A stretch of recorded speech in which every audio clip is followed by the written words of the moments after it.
खबर आपको बताते हैं, महत्वपूर्ण खबर आपको बताते हैं। कल से जीएसटी की नई दरें लागू होने वाली हैं। इससे पहले आज प्रधानमंत्री नरेंद्र मोदी ने राष्ट्र के नाम संबोधन किया और देश को नवरात्रि की शुभकामनाएं देने के साथ साथ स्वदेशी अपनाने का मंत्र भी दिया। रिपोर्ट देखिए।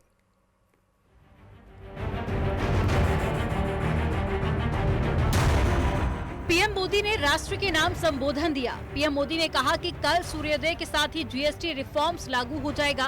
उन्होंने कहा कि जीएसटी सुधार भारत की विकास गाथा को गति देगा। अब जनता को अलग अलग टैक्स की झंझट से छुटकारा मिलेगा। पूरे देश के लिए एक जैसी व्यवस्था बनी। वन नेशन वन टैक्स का सपना साकार हुआ। साथियों, रिफॉर्म एक अनवरत चलने वाली प्रक्रिया होती है।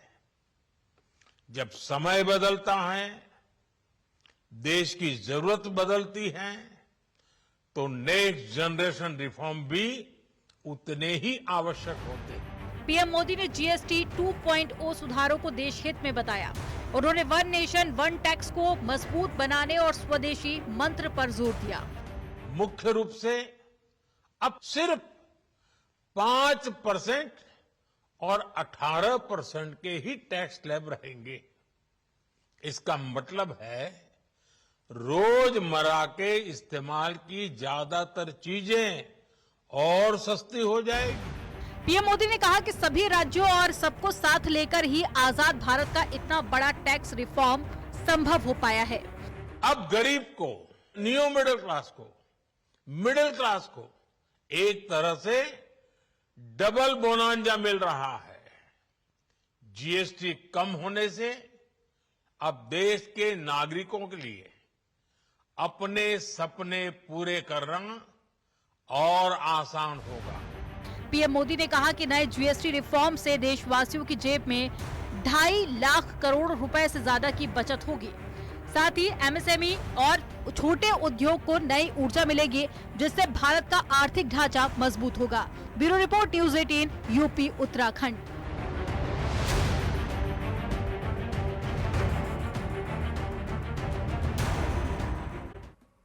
ने गाड़ी से महल का गेट तोड़ा। सोशल मीडिया पर लाइव करते हुए ये करतूत सामने कैद हुई है और वो तस्वीरें आपको हम दिखाएंगे। झंडा लेकर एक शख्स घुसा। पुलिस ने आरोपी को हालांकि हिरासत में ले लिया है।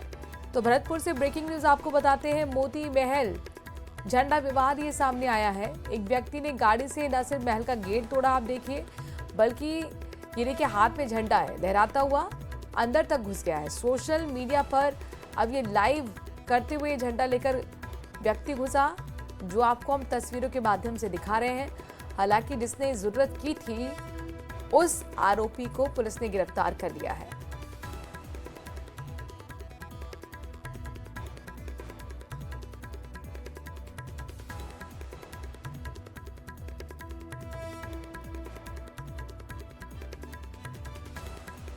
तो भरतपुर से ब्रेकिंग न्यूज आपको बता रहे हैं। मोती महल जहां पर झंडा विवाद सामने आया है। एक व्यक्ति गाड़ी से पहले महल का गेट तोड़ता है और सोशल मीडिया पर लाइव करते हुए झंडा लेकर अंदर घुस जाता है। हालांकि जब लाइव तस्वीरें सामने आ गई तो उसके आधार पर ही आरोपी की गिरफ्तारी कर ली गई है। गिरफ्तारी से पहले हालांकि हिरासत में लिया जाता है। गिरफ्तारी की पुष्टि अभी तक नहीं हुई है। हिरासत में लेने की बात सामने आ रही है। तो जो आरोपी है उसको डिटेन कर लिया गया है पुलिस की तरफ से। को मिला है। दरअसल पटवारी का दलाल 30 लाख की घूस लेते हुए गिरफ्तार कर लिया गया। हालांकि 50 लाख की घूस मांगी गई थी, लेकिन सौदा तय हुआ था 30 लाख में। जमीन का नामांकन खोलने की एवज में ये घूस मांगी गई थी। एसीबी की वीडियो रिकॉर्डिंग में पूरा खेल रिकॉर्ड हो गया है। पटवारी ने दलाल से बात करते हुए घूस की हामी भी भरी है। फिलहाल दलाल तो गिरफ्तार हुआ गया, जिसका नाम विकास बताया जा रहा है, लेकिन पटवारी नरेंद्र मीणा अभी फरार है। घूस की राशि में 5 लाख के असली नोट थे, जबकि 25 लाख के डमी नोट रखे गए थे।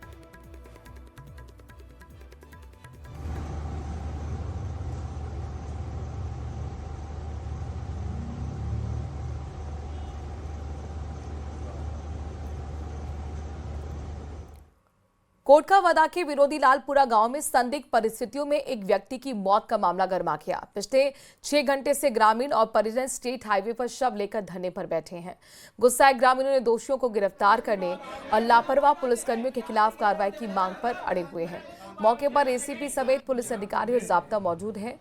पुलिस अधिकारी ग्रामीणों से समझाइश कर रहे हैं। पूर्व विधायक वेद प्रकाश सोलंकी भी अपने समर्थकों के साथ धरना स्थल पर पहुंचे और पीड़ित परिवार को न्याय दिलाने की मांग की। धरना प्रदर्शन से स्टेट हाईवे पर यातायात भी बाधित हुआ है।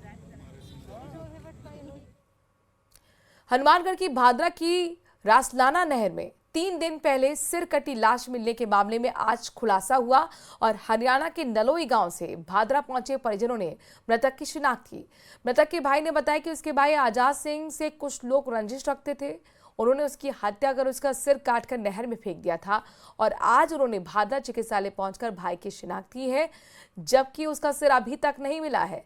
इस मामले में सिवानी पुलिस ने 2 महिलाओं को गिरफ्तार कर लिया है। ये मैंने मार सके हैं कि उनका केस में गवाह था, जांसल का लड़का था, उसने मार दिया था। आजाद के ऊपर गोली सिवानी में 2023 में चलाई थी, वहाँ पर इन्हीं आदमियों ने चलाई थी और जांसल का लड़का मारे गया था वहाँ पर। उसमें जसमती गवाह था आजाद,